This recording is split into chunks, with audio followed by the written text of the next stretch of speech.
안녕하십니까. 윤여창TV 세상마사입니다. 민주주의가 제대로 작동하기 위해서는 공정한 선거가 중요합니다. 국민을 위해 일할 수 있는 대표를 잘 뽑아야 합니다. 그래서 지금 전국적으로 참정권 수호 집회가 열리고 있습니다. 특정 지방선거에서 투표용지 부족 사태가 드러나자 부정선거 의혹을 제기하며 재선거와 수개표를 요구하는 장외 집회입니다. 잘못된 선거로 판명이 되면 재선거하고 개표 과정에서 컴퓨터를 사용하면 조작이 가능하므로 수개표, 손으로 개표하자는 것입니다. 대만이 이렇게 합니다. 이러한 국민적 요구에 따라서 국민의 참정권 침해 진상규명을 위한 국정조사특별위원회가 발족되어 활동 중에 있습니다. 그런데 위원장을 맡고 있는 윤상현이 국민을 분노하게 만드는 망언을 했습니다. 선관위에서 투표일을 허위로 입력한 것을 득표수 조작이나 부정선거로 연결하는 것은 논리적 비약이자 선동이라는 것입니다. 조사가 진행되는 과정에서 이런 말을 한다는 것은 윤상현의 정신 상태를 의심케 합니다. 1960년 이승만 정권의 부정선거에 대해서 학생들의 대규모 시위가 있었습니다. 경찰은 이 시위대를 향해서 총을 쏴서 많은 희생자가 발생했습니다. 이것이 4.19 혁명으로 이어졌죠. 이때 당시 정권의 2인자였던 이기붕이 총을 쏘라고 준 것이지 가지고 놀라고 준 것이 아니다. 이런 말을 해서 전 국민을 분노케 했습니다. 이기붕의 이 망언은 윤상현의 말과는 다소 차원이 다르긴 하지만 선거와 관련해서 국민을 분노케 한 망언이었다는 점에서는 같습니다. 득표수를 허위로 입력한 것을 부정선거로 연결하는 것은 논리적 비약이다라는 윤상현의 말은 부정선거 의혹을 덮으려는 교활한 말이라는 평가를 받을 수밖에 없습니다. 지금 국민은 부정선거로 연결하는 게 아니라 권력은 언제든지 잘못될 수 있으므로 항상 공개적 검증을 받아야 한다는 것입니다. 민주주의는 상호 감시와 견제로 이루어집니다. 행정, 입법, 사법기관이 서로 견제하면서 한 사람, 하나의 기관이 권력을 마음대로 휘두르지 못하게 합니다. 대통령이 행정부에서 알아서 다 처리하면 되지 국회는 왜 필요하고 사법부는 왜 필요한가?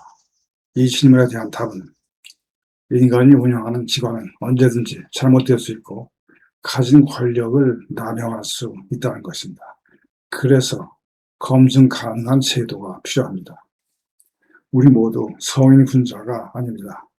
또한 선한 사람도 실수할 수 있고 평범한 사람도 누구나 유혹받을 수 있습니다. 그런 가정에서 견제와 균형을 설계합니다.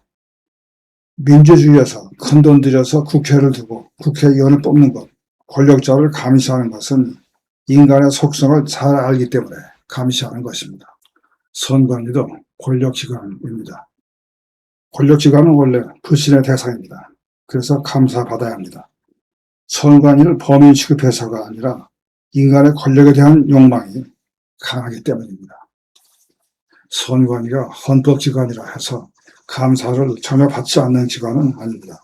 다만 일반 행정부처럼 국회 국정감사나 행정부의 지시감독을 받지 않도록 설계된 이유는 선거를 정치 세력이 통제하지 못하게 하기 위해서입니다.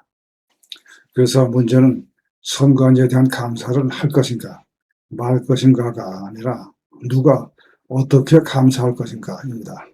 독립된 외부 감사를 강화하면 됩니다.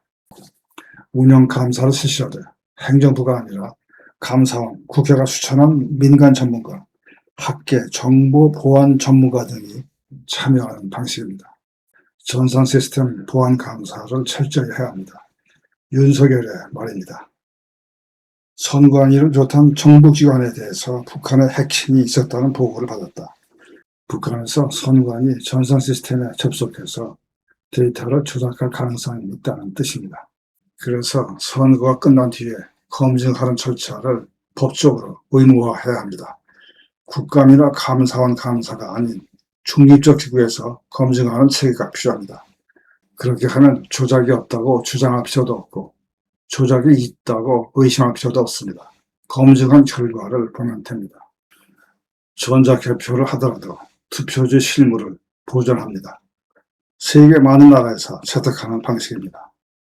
이렇게 해서 재검표 가능성을 확보한 다음에 무작위 표본 검증을 실시합니다. 컴퓨터는 조작할 수 있지만 종이 투표지는 남아서 조작 가능성을 파악할 수 있습니다. 6.3 지방선거에서 투표용지가 사라진 것이 확인되었습니다. 그러니까 부정선거가 있었는지 검증하자는 것입니다. 6.3 지방선거에서 드러난 투표율을 마음대로 조작하는 행동을 몇 차례 하다 보면 그게 별 문제 아니라고 느끼게 됩니다.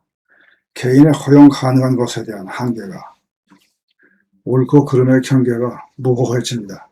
그들은 더 이상 그것을 중대한 위법 행위로 보지 않습니다. 그들이 별게 아니라고 생각하는 위법 행동이 습관화돼서 더 큰 위험을 감수할 수가 있습니다. 윤상현의 망언은 3.15 부정선거 당시 총은 쏘라고 준 것이라는 이기붕의 말을 지금 우리가 기억하듯이 역사에 남아 기억될 것입니다. 함께 해주신 시간 감사합니다.